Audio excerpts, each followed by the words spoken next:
Madam, it's not right, madam. Oh, you're killing yourself. Look, the cook and the chambermaid have gone to pick strawberries in the woods. Every living thing's happy. Why, even the cat is enjoying herself, promenading in the courtyard and catching birds, and you sit in here all day as if you were in a nunnery, taking no pleasure in anything. Really, I think it's been almost a year since you went outside. I do, about a year. And I never will go out. Why should I? Oh. My life is over. He lies in his grave. I've buried myself within these four walls. We both are dead. There you go again. I wish I didn't have to keep listening to this. Oh, Nikolai Mikhailovich is dead. That's how it has to be. It was God's will, and may the kingdom of heaven be his. You've done your mourning. Surely you can't go on mourning and weeping all your life.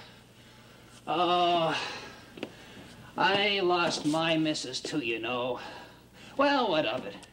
I grieved and cried for a year or so, or a month and a year, and that was good enough for her. So suppose I kept on wailing like Lazarus all my life.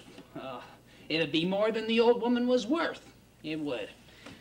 Madam, you've forgotten all your neighbors. You don't visit them, and you won't receive them. No. Oh. And it's not as if there aren't any nice people in the district. Oh, the district is full of nice people. Why, there's a regiment stationed at Sablova, yes, and the officers are wonderfully handsome. You can't take your eyes off them.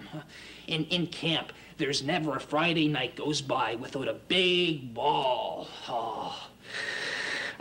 Madam, you're young, pretty, blooming with life. All you have to do is live and enjoy life to the fullest. You know, beauty isn't given to you forever. No, it's not. In another 10 years, you may be wanting to show off before all the officers, but it will be too late then. Yes, it will. I must ask you never to speak this way again. Well... You know very well that ever since Nikolai Mikhailovich died, life has had no meaning for me. Yeah. It may seem to you that I am alive, but that's only what you think. Yeah. I made a vow never to take off this morning, or never to see the light of day until I go to my grave. Do you hear me? Yeah. May his departed spirit see how I love him. Oh. I know it is no secret to you that he was mean, harsh, and often unfaithful to me. That's true. But I will be faithful to the grave. I will show him how well I can love. There, from the other side of the grave, he will see me, just as I was before he died. Instead of talking like that, why, you'd do better to take a walk in the garden or put Toby and Giant into harness and go for a ride and drop in on one of our neighbors. Yeah. Oh, madam, my dear lady, what's the matter? He always used to drive when we went to visit the Korchagins and the Vaslovs. Oh, yeah. How wonderfully he would drive. Yeah. How graceful he looked when he pulled on the reins with all his strength. Yeah, I remember. Yeah. Do you remember that? Yeah. Toby. Toby. Toby. Toby. Ask them to give him an extra bag of oats today, will you? Yes, madam. Who is that? Say that I'm not seeing anyone. Yes, madam. You shall see, Nicholas, how well I can love and forgive. My love will only fade away when I do. When my poor heart stops beating. Aren't you ashamed of yourself? I'm such a good little woman, such a loyal wife. I've shut myself up and remained faithful to you all my life, while you... Aren't you ashamed of yourself? How you deceived me and made scenes and left me on my own for weeks on end. Madam, there's someone asking to see you. But didn't you tell him that I'm not seeing anyone since my husband died? I did, but he won't listen. He says it's on a very urgent matter. I won't see anyone. I tried to explain, but he's a real animal. He swore and shoved right past me. He's in the dining room now. Oh, very well. Show him in. Yeah. How rude these people are. How difficult they are. Why will they keep upsetting my peace of mind? Why don't they just leave me alone? I really shall have to enter a convent. Yes, a convent. You imbecile! Your problem is you talk too much, you jackass. Madam, may I introduce myself? I am Grigory Stepanovich Smirnov, landowner and former artillery lieutenant. I'm obliged to trouble you on a very important matter. What do you want? Well, at the time of his death, your late husband, with whom I had the honor of being acquainted, owed me 1,200 rubles on 2 bills of exchange. As I have to make an interest payment to the Agricultural Bank tomorrow, I should be obliged, madam, if you'd pay the sum owing to me today. 1,200? And what did my husband owe you that for? He used to buy oats from me. Luca? Yes, madam. Don't forget to tell them to give Toby those extra oats. Yes, madam.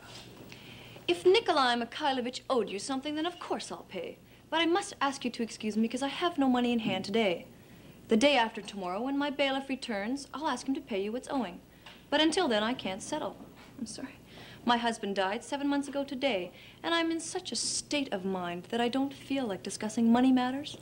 And I am in such a state of pocket that if I don't make the interest payment today, I shall be completely and utterly bankrupt. My estate will be up for auction. The day after tomorrow, you will receive your money. I need the money today, not the day after tomorrow. Forgive me, I cannot pay you today. And I can't wait until the day after tomorrow. How can I help it if I don't have any money? You mean you can't pay? No, I can't. Is that your last word? Yes, my last. Positively? Positively. Well, thank you very much indeed. We'll make note of that. And they expect me to keep my temper. Well, just now on the way here, I met the taxman and he asked me, "Why are you always in such bad temper, Grigory Stepanovich?" I wish people would be fair. How can I help it being a bad temper? I need money desperately. I left home yesterday morning to go around to all my debtors. But would you believe, not one of them paid me. I was exhausted and had to spend the night in some hole. A Jewish tavern, I think. Beside an empty barrel of vodka. Then I arrive here, 40 miles away from home, and I'm treated to a state of mind. How can I help it being a bad temper? I think I've explained my position clearly. When my bailiff returns the day after tomorrow, you will receive your money. I'm talking to you, not your bailiff. What the hell?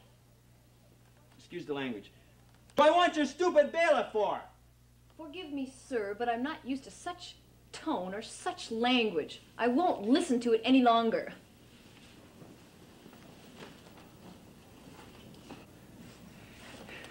Can you imagine that? A state of mind. Her husband died 7 months ago. But do I have to pay the interest or not? I ask you, have I got to pay the interest or not? Granted, your husband died and you're in a estate and all the rest of it and your bailiff's gone somewhere. But who cares? I mean, what am I supposed to do? Fly away from my creditors in a balloon or what? Or maybe I should take a running start and bash the walls in with my head.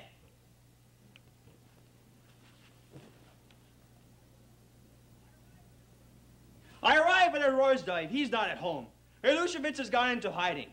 And as for Karuskin, I had such an awful argument with him, I nearly threw him out the window. Mazel Tov had a bellyache, and this one in a state. Not one of the wretches has paid me, all because I've been too indulgent, too soft-hearted. Well, I'll show you what I'm made of. I won't let you play tricks on me. I shall stay here until you pay me back. God, how furious I am. Damn. Got a cramp in my leg. You there!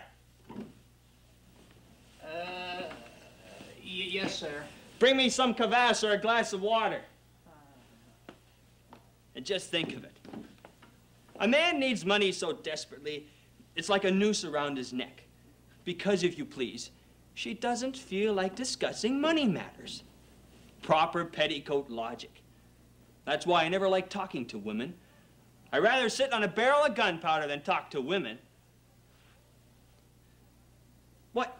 All I have to do is see one out of these poetical creatures, and even from a distance I get a cramp in my leg. I almost want to shout for help.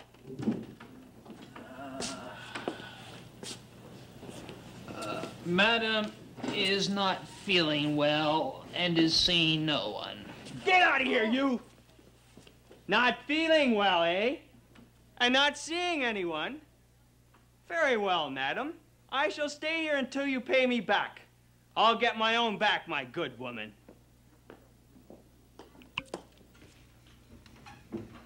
Simeon, unharness the horses. We're not going to be leaving for quite a while. Oh, and tell them at the stables to give the horses some extra oats. You moron. You let the left-hand horse get tangled in the reins again. It's nothing. I'll give you something for nothing. God.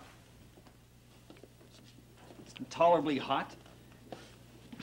No one's paying me. I had a bad night, and on top of there, there's this woman in her states. Head is aching. Maybe I should have some vodka. You there! Yes, sir. Bring me a glass of vodka. Sir, if you don't mind, sir, you're taking far too much liberty, sir. What's that? Who do you think you're talking to? It's nothing. Shut up! There's an animal for you. The devil himself must have brought him here. I'm in such a rage. I feel like I could crush the whole world to a powder. Sir, for some time I've not been accustomed to the sound of human voices in my solitude, and I can't bear shouting. Now I beg you earnestly not to disturb my peace.